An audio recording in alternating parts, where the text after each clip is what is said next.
కు రాష్ట్ర వ్యాప్తంగా పిలిపించినందుకు ధన్యవాదాలు తెలుపుతున్నాం. భారతీయ జనతా పార్టీ బీసీల కోసం ప్రధానమంత్రిని చేసింది.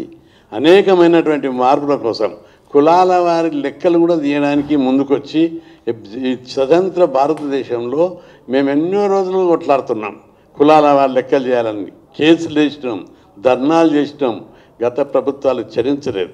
ప్రధానమంత్రి గారికి చెప్పి అమిత్ షా గారికి రిక్వెస్ట్ చేస్తే తప్పనిసరి పరిస్థితి తప్పనిసరిగా చేస్తానని హామీ ఇచ్చిన 15 రోజుల్లో కులాల వారి లెక్కలకు ప్రకటించారు. ఇది చిత్తశుద్ధికి నిదర్శనం. కాబట్టి ఈరోజు బీసీలు చేస్తున్నటువంటి న్యాయ పోరాటానికి బంధుకు ఉద్యమానికి గుర్తించి పూర్తి మద్దతు ఇచ్చినందుకు బీజేపీ పార్టీకి కృతజ్ఞతలు చెప్తున్నాం. ఇంకో విషయం ఇక్కడ కూడా అందరు గ్రహించాలి. బీజేపీ పార్టీ ఈ బీసీల యొక్క న్యాయాన్ని గుర్తించింది. ఇంకో విషయం ఏమిటిదంటే హైకోర్టు స్టే ఇచ్చేటప్పుడు బీసీల వాదన వినకుండా స్టే ఇచ్చింది. దాంతో బీసీలందరూ కూడా చాలా ఆగ్రహంగా ఉన్నారు. స్టే మొదటి రోజు ఇవ్వలేదు, రెండవ రోజు ఇవ్వలేదు. రిజర్వేషన్లకు రాజ్యాంగబద్ధత ఉంది, చట్టబద్ధత ఉంది, న్యాయపరమైన అవరోధాలు తొలగిపోయాయి.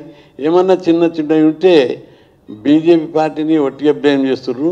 ఏమన్నా అవరోధాలు ఉంటే జనాభా లెక్కలు తీసినాక మేము ప్రధానమంత్రిని కలిసినప్పుడు మేము అనేక డిమాండ్లు ముందు పెట్టినప్పుడు జనాభా లెక్కలు రాని వచ్చిన తర్వాత మేము అన్ని బీసీలకు అన్ని రంగాల లోపల అభివృద్ధికి చర్యలు తీసుకుంటామని చెప్పి హామీ ఇచ్చారు. జనాభా లెక్కలు తీస్తున్నారు అంటే అన్ని రంగాల్లో బీసీల అభివృద్ధికి చిత్తశుద్ధితోటి అభివృద్ధికి పాటుపడతామనే ఇండికేషన్స్ ఇచ్చేశారు అప్పుడే.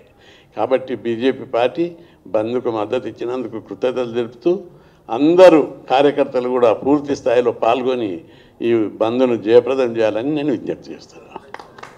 Thank you.